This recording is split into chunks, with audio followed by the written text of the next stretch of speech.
사랑하는 여러분, 오늘 이 시간 하나님의 크신 은혜와 평강이 여러분의 삶에 가득하기를 소망합니다. 성경이 우리에게 가르쳐주는 모든 지혜는 우리의 삶을 성공적이고 아름다우며 경이로운 것으로 만들기 위함입니다. 하나님께서는 그분의 완벽한 때에 모든 것을 아름답게 만드십니다. 이 말씀을 듣기 전에 잠시 하나님의 은혜를 더 널리 전하는 일에 동참해 주시겠어요? 좋아요와 구독을 통해 이 메시지가 필요한 다른 영혼에게 닿을 수 있습니다. 여러분의 작은 실천 위에 하나님의 크신 축복이 함께하기를 기도합니다. 오늘 우리는 한 분, 바로 예수 그리스도에 대해 깊이 묵상하고자 합니다. 그분은 어떤 분이셨을까요? 예수님께서 십자가에서 숨을 거두시는 모습을 지켜본 로마의 백부장을 기억하십니까? 그는 강인하고 하나님을 믿지 않던 이방인이었습니다. 하지만 그는 그 광경 앞에서 이렇게 고백했습니다. 이 사람은 진실로 하나님의 아들이었도다. 예수님을 배반했던 가룟 유다조차 자신이 받은 은돈을 내던지며 울부짖었습니다. 내가 무죄한 피를 팔고 죄를 범하였도다. 심지어 당시 그 땅을 다스리던 총독, 모든 사람이 두려워하던 로마 황제의 대리인, 오직 황제만을 신으로 섬기던 그조차 예수님 앞에서 이렇게 선언했습니다. 나는 이 사람에게서 아무 죄도 찾지 못하였노라. 세상과 그의 적들마저도 흠을 찾을 수 없었던 완전한 한 사람. 그분이 바로 예수님이십니다. 아멘. 하지만 우리는 그분을 더 깊이 바라봅니다. 그분은 단순히 흠없는 분을 넘어 존재 자체가 사랑스럽고 아름다운 분이십니다. 우리는 그분을 닮고 싶어 합니다. 저 자신을 돌아볼 때가 있습니다.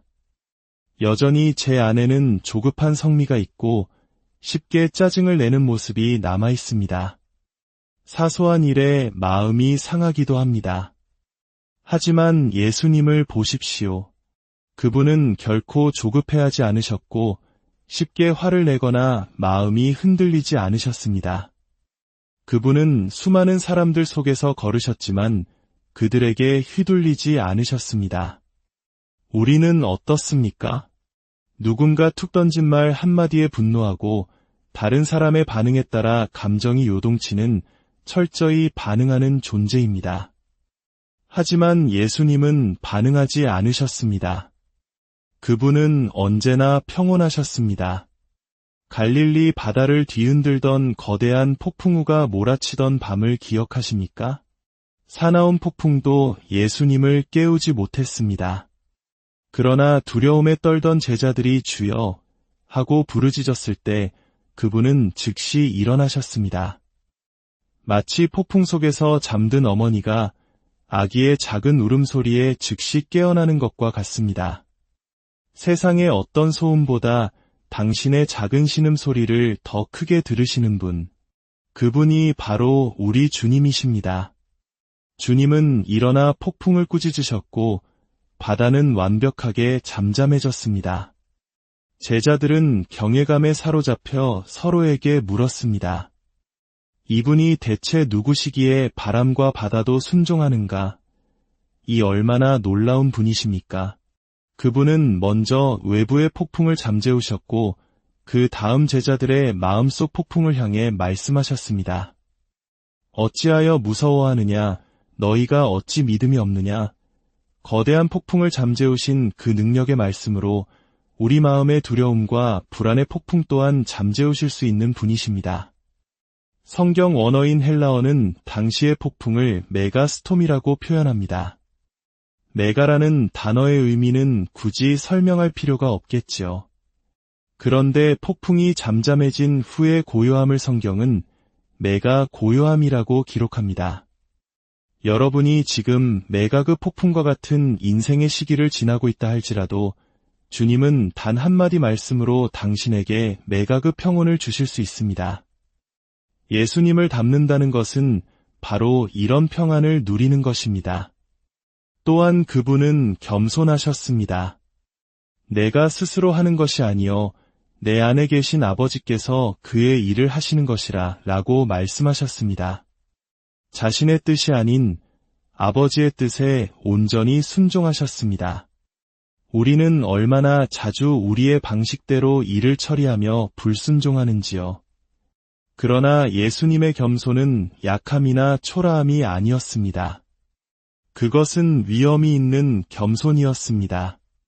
그분이 겸손하셨을 때 아무도 그분을 함부로 대하지 못했습니다. 가장 가까이에서 밤낮으로 그분과 함께 생활했던 제자들조차 그분 안에서 신적인 위엄을 느꼈습니다. 옛말에 하인에게 영웅은 없다는 말이 있습니다. 가장 가까이에서 한 사람의 모든 허물과 약점을 보기 때문이지요. 하지만 예수님은 달랐습니다. 제자들은 함께 먹고 자고 모든 고난을 함께 겪으며 그분의 모든 것을 보았습니다. 하지만 그들은 시간이 지날수록 그분을 더욱더 경외하게 되었습니다. 그분의 흠없는 완벽함과 거룩한 위엄 앞에서 감히 누가 가장 큰 자인지 묻지 못했습니다. 그분은 제자들에게 진정한 주님이셨습니다. 아멘. 전도서 3장 11절은 이렇게 말씀합니다. 하나님이 모든 것을 지으시되 때를 따라 아름답게 하셨고, 여기서 때를 의미하는 헬라어 단어가 바로 카이로스입니다. 이는 단순히 흘러가는 시간이 아니라 하나님께서 정하신 특별한 때, 가장 좋은 기회의 시간, 은혜의 때를 의미합니다. 하나님은 우리의 삶에 이 카이로스의 순간들을 예비해 두셨습니다. 바로 그때 모든 것이 아름답게 변화될 것입니다. 우리는 오랫동안 씨앗을 뿌리고 선한 일을 행하며 살아왔지만 때로는 아무런 열매가 보이지 않아 지칠 때가 있습니다. 그러나 갈라디아서 6장은 약속합니다. 우리가 선을 행하되 낙심하지 말지니 포기하지 아니하면 때가 이름에 거두리라. 여기서 때가 이름에가 바로 카이로스입니다. 우리가 언제 열매를 거둡니까? 바로 하나님의 카이로스의 때입니다. 하나님께서 언제 당신의 삶을 아름답게 만드십니까? 바로 그분의 카이로스의 때입니다. 성경은 우리에게 좋은 날들과 악한 날에 대해 말합니다. 흥미로운 점은 성경은 믿는 자들에게 좋은 날들이라고 복수형으로 약속하지만 우리가 맞서 싸워야 할 날은 악한 날, 단수형으로 언급한다는 사실입니다. 우리 모두 힘든 시기, 즉 악한 날을 겪을 수 있습니다. 하지만 기억하십시오. 그 고난은 잠시뿐입니다. 욥의 고통도 학자들에 따르면 1년이 채 되지 않았습니다. 그리고 하나님께서는 그가 잃었던 모든 것에 2배로 갚아주셨습니다. 우리에게는 수많은 좋은 날들이 약속되어 있습니다. 세상의 소식에만 귀를 기울이면 우리의 마음은 두려움과 우울함으로 가득 차게 됩니다. 그러면 우리는 쉽게 짜증을 내고 사랑하는 사람에게 상처를 주게 됩니다. 문제의 근원은 사실 우리 마음속의 걱정과 불안입니다. 성경의 가르침은 바로 이런 우리를 자유롭게 하여 성공적이고 아름다운 삶으로 인도합니다. 사도 바울은 이런 기도를 드렸습니다. 성령으로 말미암아 너희 속사람을 능력으로 강건하게 하옵시며 이 강력한 힘이 무엇을 위해 필요할까요? 놀라운 기적을 행하기 위함일까요? 아닙니다. 바울은 그 힘이 모든 견딤과 오래 참음에 이르게 하기 위함이라고 말합니다. 어려운 환경을 견뎌내고 까다로운 사람들을 기쁨으로 오래 참아주기 위해서라는 것입니다. 이 놀라운 인내와 기쁨은 오직 성령께서 우리를 모든 능력으로 강건하게 하실 때만 가능합니다. 예수님의 삶의 속도를 보십시오. 그분은 결코 서두르지 않으셨습니다.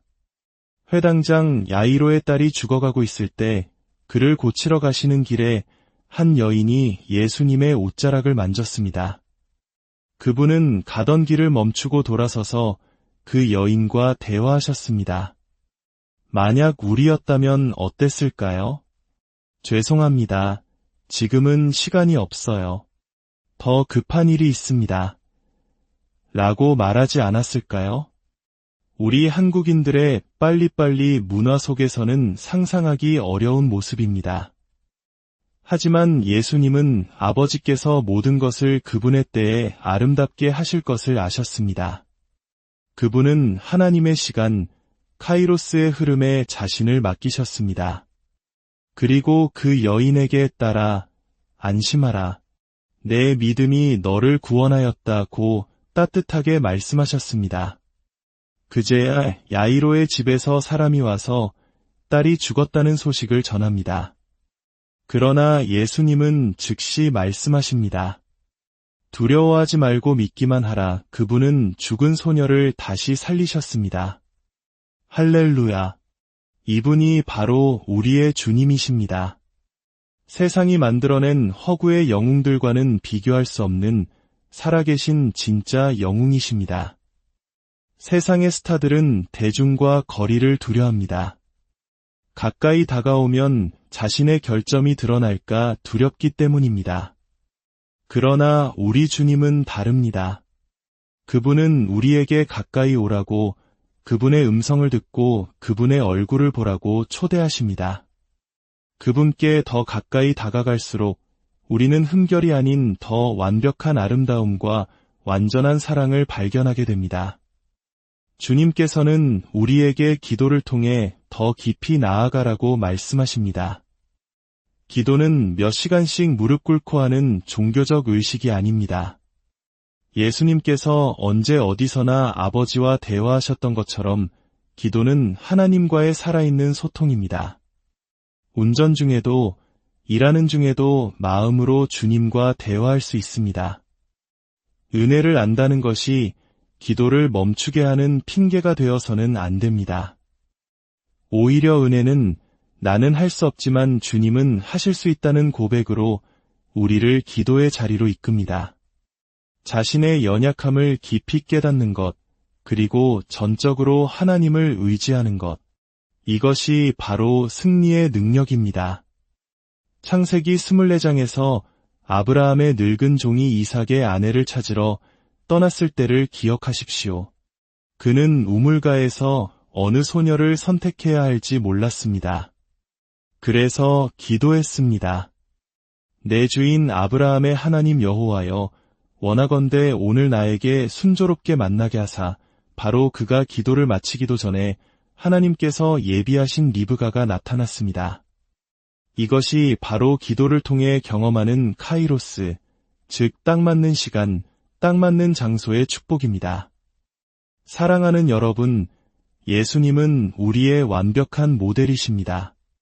기도를 통해 그분께 의지할 때 우리는 그분의 평안과 하나님의 완벽한 때, 카이로스를 우리 삶 속에서 경험하게 될 것입니다. 주님께서 여러분과 여러분의 가정 위에 놀라운 평강과 축복을 부어주시기를 간절히 기도합니다.